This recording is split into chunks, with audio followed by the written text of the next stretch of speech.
ವೀಕ್ಷಕರೆಲ್ಲರಿಗೂ ಸಾಪ್ತಾಹಿಕ ಭವಿಷ್ಯವಾಣಿ ವಿಶೇಷ ಕಾರ್ಯಕ್ರಮಕ್ಕೆ ಸ್ವಾಗತ. ಸ್ನೇಹಿತರೆ, ಮೇ ತಿಂಗಳ ಈ ವಾರದಲ್ಲಿ ಗಜಲಕ್ಷ್ಮಿ ಯೋಗವು ನಿರ್ಮಾಣಗೊಳ್ಳುವುದು. ಈ ವಾರ ಶುಕ್ರ ಮತ್ತು ಗುರು ಗ್ರಹಗಳ ಸಂಯೋಗವು ಮಿತ್ರ ರಾಶಿಯಲ್ಲಿ ಸಂಭವಿಸಲಿದೆ. ಇದರಿಂದ ಗಜಲಕ್ಷ್ಮಿ ಯೋಗದ ಸೃಷ್ಟಿಯಾಗುವುದು. ಈ ಗಜಲಕ್ಷ್ಮಿ ಯೋಗವು ಈ ವಾರ ಜನರಿಗೆ ಲಾಭಕ್ಕಾಗಿ ಉತ್ತಮ ಅವಕಾಶಗಳನ್ನು ನೀಡುವುದು. ಜ್ಯೋತಿಷ್ಯ ಶಾಸ್ತ್ರದಲ್ಲಿ ಗಜಲಕ್ಷ್ಮಿ ಯೋಗವನ್ನು ಬಹಳ ಶಕ್ತಿಶಾಲಿ ಮತ್ತು ಪ್ರಭಾವಶಾಲಿ ಯೋಗ ಎಂದು ಕರೆಯಲಾಗುತ್ತದೆ. ಇದು ವ್ಯಕ್ತಿಗೆ ಯಶಸ್ಸು ಮತ್ತು ಪ್ರಗತಿಯನ್ನು ನೀಡುವುದು. ಈ ವಾರ ಈ ಗಜಲಕ್ಷ್ಮಿ ಯೋಗದ ಪ್ರಭಾವದಿಂದಾಗಿ ಜನರಿಗೆ ಸಾಕಷ್ಟು ಶುಭ ಅವಕಾಶಗಳು ದೊರಕುವುದು. ಜೊತೆಗೆ ನೀವು ಸುಲಭವಾಗಿ ಯಶಸ್ಸನ್ನು ಗಳಿಸುವಿರಿ. ಜ್ಯೋತಿಷ್ಯ ಶಾಸ್ತ್ರದ ಪ್ರಕಾರ ಈ ವಾರ ಜನರು ವೃತ್ತಿ ಜೀವನ, ಕುಟುಂಬ ಜೀವನಕ್ಕೆ ಸಂಬಂಧಿಸಿದಂತೆ ಸಾಕಷ್ಟು ಸಂತುಷ್ಟರಾಗಿರುವರು.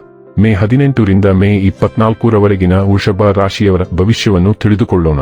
ಈ ವಾರ ವೃಷಭ ರಾಶಿಯವರ ಫಲಾಫಲಗಳೇನು, ಗ್ರಹಗತಿಗಳು ಹೇಗಿರಲಿವೆ, ಕೌಟುಂಬಿಕ, ಸಾಮಾಜಿಕ ಜೀವನ ಹಾಗೂ ವ್ಯಾಪಾರ ವಹಿವಾಟು ಹೇಗೆ ನಡೆಯಲಿದೆ, ಅಲ್ಲದೆ ಯಾವೆಲ್ಲ ಸಮಸ್ಯೆಗಳು ನಿಮ್ಮನ್ನು ಈ ಸಾಪ್ತಾಹಿಕದಲ್ಲಿ ಕಾಡಲಿವೆ, ಅವುಗಳಿಗೆ ಪರಿಹಾರಗಳೇನು ಎಂಬುದನ್ನು ತಿಳಿಯಲು ಈ ವಿಡಿಯೋವನ್ನು ಸಂಪೂರ್ಣವಾಗಿ ವೀಕ್ಷಿಸಿ. ನೀವಿನ್ನೂ ನಮ್ಮ ಚಾನೆಲ್ ಸಬ್ಸ್ಕ್ರೈಬ್ ಮಾಡದೇ ಇದ್ದರೆ ಕೂಡಲೇ ನಮ್ಮ ಚಾನೆಲ್ ಸಬ್ಸ್ಕ್ರೈಬ್ ಮಾಡಿ. ಹೆಚ್ಚಿನ ವಿಡಿಯೋ ಅಪ್ಡೇಟ್ಗಾಗಿ ಪಕ್ಕದ ಬೆಲ್ ಐಕಾನ್ ಬಟನ್ ಕ್ಲಿಕ್ ಮಾಡಿ. ವಂಶ ಪಾರಂಪರ್ಯ ಜ್ಯೋತಿಷ್ಯರು ನಂಬರ್ 1 ವಶೀಕರಣ ಸ್ಪೆಷಲಿಸ್ಟ್. ವೃತ್ತಿ, ಉದ್ಯೋಗ, ಮದುವೆ, ಹಣಕಾಸಿನ ಸಮಸ್ಯೆ, ವ್ಯಾಪಾರ, ಆರೋಗ್ಯ ಸಮಸ್ಯೆಗಳಿಗೆ ಫೋನಿನ ಮೂಲಕ ಪರಿಹಾರ. ಇಂದೇ ಕರೆ ಮಾಡಿ. ಸ್ನೇಹಿತರೆ, ಕೇತು 4ನೇ ಮನೆಯಲ್ಲಿ ಇರುವುದರಿಂದ ಈ ವಾರ ನಿಮ್ಮ ಮೇಲೆ ಕೊಂಚ ಹೆಚ್ಚಿನ ಭಾವನಾತ್ಮಕ ಸ್ವಭಾವವು ಆವರಿಸುತ್ತದೆ. ಇದರಿಂದಾಗಿ ನೀವು ಇತರರೊಂದಿಗೆ ಮುಕ್ತವಾಗಿ ಮಾತನಾಡಲು ಅಥವಾ ಸಂವಹನ ನಡೆಸಲು ಸಂಕೋಚ ಅನುಭವಿಸಬಹುದು. ಇಂತಹ ಪರಿಸ್ಥಿತಿಯಲ್ಲಿ ನೀವು ಒತ್ತಡದಿಂದ ಮುಕ್ತವಾಗಿರಲು ಬಯಸಿದರೆ ಕಳೆದ ವಿಷಯಗಳನ್ನು ಮನಸ್ಸಿನಿಂದ ತೆಗೆದುಹಾಕಿ ಹೊಸ ಆರಂಭ ಮಾಡಲು ಪ್ರಯತ್ನಿಸುವುದು ಉತ್ತಮ.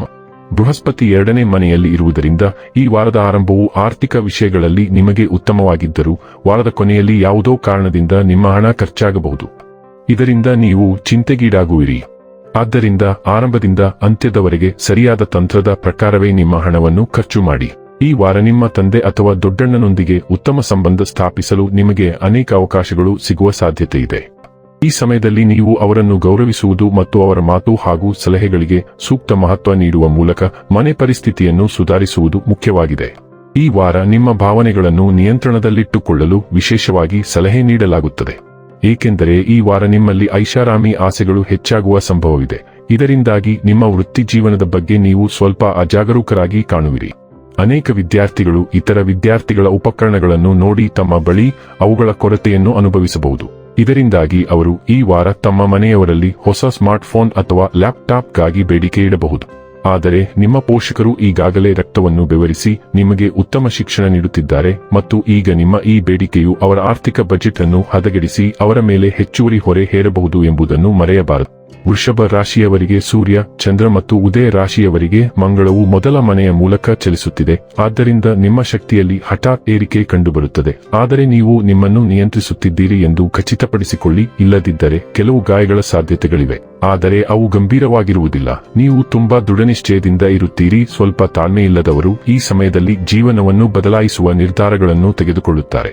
ನಿಮ್ಮ ಸುತ್ತಲಿನ ಜನರು ನಿಮ್ಮ ವರ್ತನೆಯಲ್ಲಿನ ಬದಲಾವಣೆಯನ್ನು ಗಮನಿಸುತ್ತಾರೆ, ಏಕೆಂದರೆ ನೀವು ಅಸಹನೀಯರಾಗುತ್ತೀರಿ. ಈ ವಾರದಲ್ಲಿ ನೀವು ನಿಮ್ಮ ನೋಟವನ್ನು ಬದಲಾಯಿಸಲು ಪ್ರಯತ್ನಿಸುತ್ತೀರಿ. ಆದ್ದರಿಂದ ನೀವು ಹೊಸ ಬಟ್ಟೆಗಳನ್ನು ಖರೀದಿಸುತ್ತೀರಿ. ನಿಮಗೆ ಕ್ಷೌರ ಇರುತ್ತದೆ. ಇದು ಕೆಲವು ಸಾಮಾಜಿಕ ಕೂಟಗಳಿಗೆ ಹಾಜರಾಗುವ ಅವಕಾಶಗಳನ್ನು ಸಹ ತೋರಿಸುತ್ತದೆ. ಸೌರ ಸಂಚಾರವು 2ನೇ ಮನೆಯ ಮೂಲಕ ಚಲಿಸುತ್ತಿದೆ ಮತ್ತು ಬುಧವು 2ನೇ ಮನೆಯ ಮೂಲಕ ಚಲಿಸುತ್ತಿದೆ. ಈ ಸಂಚಾರವು ನಿಮ್ಮ ಉಳಿತಾಯ, ಹಣಕಾಸಿನ ವಹಿವಾಟುಗಳು ಮತ್ತು ನಿಮ್ಮ ಮೌಲ್ಯಗಳನ್ನು ಎತ್ತಿ ತೋರಿಸುತ್ತದೆ. ಕೆಲವು ವೆಚ್ಚಗಳು ಇರುತ್ತವೆ, ಆದ್ದರಿಂದ ನೀವು ಅಗತ್ಯವಿರುವುದನ್ನು ಮಾತ್ರ ಖರೀದಿಸಬೇಕು, ಇಲ್ಲದಿದ್ದರೆ ಹಣದ ಕೊರತೆ ಇರುತ್ತದೆ. ಉದ್ಯೋಗಾಕಾಂಕ್ಷಿಗಳಿಗೆ ಕೆಲವು ಉದ್ಯೋಗಾವಕಾಶಗಳು ಮತ್ತು ಸ್ವತಂತ್ರ ಯೋಜನೆಗಳು ಇರುತ್ತವೆ, ಆದ್ದರಿಂದ ಅವರು ಬಹಳ ಜಾಗರೂಕರಾಗಿರಬೇಕು. ಈ ಸಂಚಾರವು ನಿಮ್ಮ ಮಾತುಗಳಿಗೆ ಹೆಚ್ಚಿನ ತೂಕವನ್ನು ನೀಡುತ್ತದೆ ಮತ್ತು ಜನರು ನಿಮ್ಮನ್ನು ಗಮನಿಸುತ್ತಾರೆ. ಆದರೆ ನೀವು ನಮ್ರತೆಯಿಂದ ಸತ್ಯವನ್ನು ಮಾತನಾಡುತ್ತೀರಿ ಎಂದು ಖಚಿತಪಡಿಸಿಕೊಳ್ಳಿ. ಈ ವಾರ ಶುಕ್ರನು ಕರ್ಕಾಟಕ ರಾಶಿಗೆ ಪ್ರವೇಶಿಸುತ್ತಾನೆ ಮತ್ತು ಅದು 3ನೇ ಮನೆಯ ಮೇಲೆ ಪರಿಣಾಮ ಬೀರುತ್ತದೆ.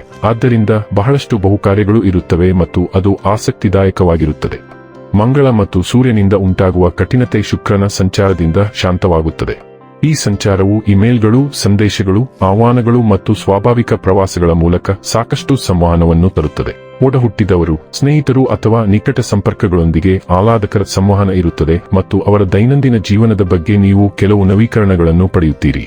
ಬೋಧನೆ, ಕಲಿಕೆ, ಬರವಣಿಗೆ ಮತ್ತು ಪ್ರಕಟಣೆಯಂತಹ ಸಂವಹನ ಆಧಾರಿತ ಕ್ಷೇತ್ರದಿಂದ ನೀವು ಕೆಲವು ಯೋಜನೆಗಳನ್ನು ಸಹ ಪಡೆಯುತ್ತೀರಿ.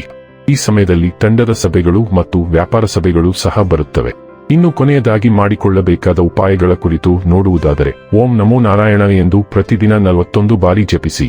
ವೀಕ್ಷಕರೇ, ಇದಾಗಿತ್ತು ವೃಷಭ ರಾಶಿಯ ಜಾತಕದವರ ಮೇ 18 ರಿಂದ ಮೇ 24 ರವರೆಗಿನ ಫಲದ ಮಾಹಿತಿ ಇಷ್ಟವಾದರೆ ವಿಡಿಯೋವನ್ನು ಲೈಕ್ ಮತ್ತು ಶೇರ್ ಮಾಡಿ.